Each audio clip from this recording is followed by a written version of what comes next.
হে নবী, আপনি বলুন, যারা জানে আর যারা জানে না তারা কি কখনো সমান হতে পারে?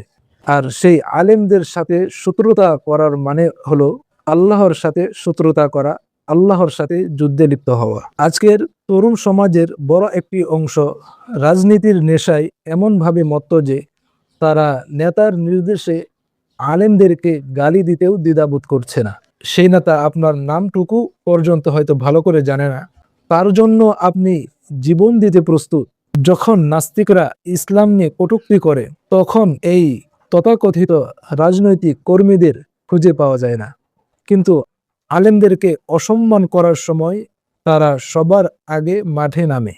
আলেমদের সাথে বিরোধিতা করার যে ভয়াবহ পরিণতি রয়েছে তা হলো, যারা আলেমদেরকে অপমান করে, ইতিহাস সাক্ষী, তারা দুনিয়াতেও লাঞ্ছিত হয় এবং তাদের শেষ পরিণতি কখনোই ভালো হয় না। আসসালামু আলাইকুম ওরহমতুল্লাহি ওবরাকাতু। যে আলেমদের হাত ধরে আমরা মহান আল্লাহর পরিচয় পেয়েছি, যাদের অক্লান্ত পরিশ্রমে আজ আমাদের সমাজে ইসলাম টিকে আছে, আজ রাজনৈতিক মতাদর্শের ভিন্নতার কারণে সেই আলেমরাই লাঞ্ছিত হচ্ছেন। কোথাও আলেমদেরকে ভুয়া ভুয়া বলে স্লোগান দেওয়া হচ্ছে, আবার কোথাও সরাসরি গায়ে হাত তোলা হচ্ছে। কিন্তু আমরা সাধারণ মানুষ কি একবারও এটা ভেবে দেখেছি আমরা কার বিরুদ্ধে দাঁড়াচ্ছি, কার বিরুদ্ধে আমি কথা বলছি, কার বিরুদ্ধে আমি আমার মেধাকে খরচ করছি, কার বিরুদ্ধে আমি ভুয়া ভুয়া বলে স্লোগান দিচ্ছি, কাদেরকে আমরা অসম্মান করছি?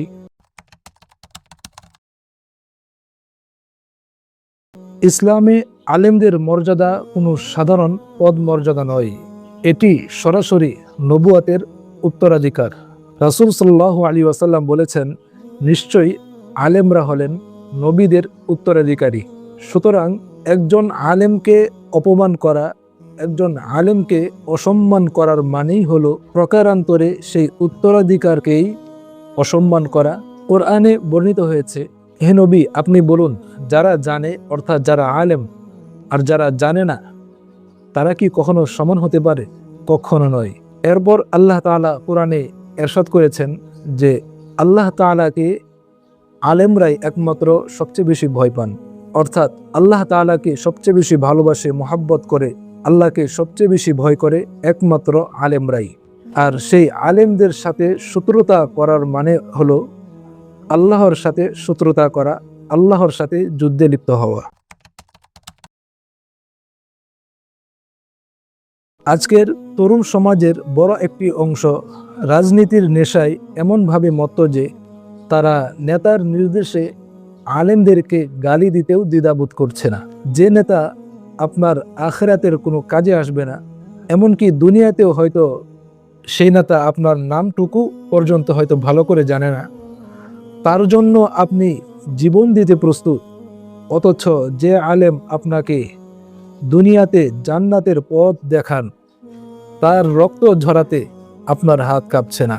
বিষয়টি একটু আপনাকে চিন্তা করতে হবে। যখন নাস্তিকরা ইসলাম নিয়ে কটূক্তি করে, তখন এই তথাকথিত রাজনৈতিক কর্মীদের খুঁজে পাওয়া যায় না, কিন্তু আলেমদের সমালোচনা করার সময়, আলেমদেরকে অসম্মান করার সময় তারা সবার আগে মাঠে নামে। এটা ঈমানের দুর্বলতা ছাড়া আর কিছুই নয়। আলেমদের সাথে বেয়াদবি করা কেবল সামাজিক অপরাধ নয়, এটি আধ্যাত্মিক ধ্বংসের কারণ। আলেমদের তুচ্ছজ্ঞান করলে মানুষের অন্তর থেকে দ্বীনের মোহাব্বত উঠে যায়। ধীরে ধীরে মানুষ ইসলামের মূল ধারা থেকে বিচ্যুত হয়ে পড়ে। এরপর যারা আল্লাহর প্রিয় বান্দাদেরকে কষ্ট দেয়, আল্লাহ তাআলা তাদের বিরুদ্ধে যুদ্ধের ঘোষণা দেন। সর্বশেষ যে আলেমদের সাথে বিরোধিতা করার যে ভয়াবহ পরিণতি রয়েছে তা হলো, যারা আলেমদেরকে অপমান করে, ইতিহাস সাক্ষী, তারা দুনিয়াতেও লাঞ্ছিত হয় এবং তাদের শেষ পরিণতি কখনোই ভালো হয় না।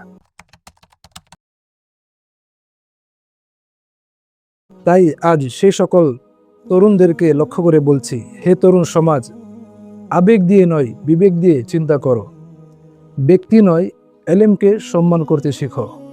কোনো আলেমের রাজনৈতিক মত আপনার পছন্দ না হতেই পারে, কিন্তু সেই কারণে তার ইলম বা তার মর্যাদাকে পদদলিত করার অধিকার ইসলাম আপনাকে দেয়নি। যারা না বুঝে বা উত্তেজনার বশে আলেমদের সাথে বেয়াদবি করেছ, আজই তওবা করো।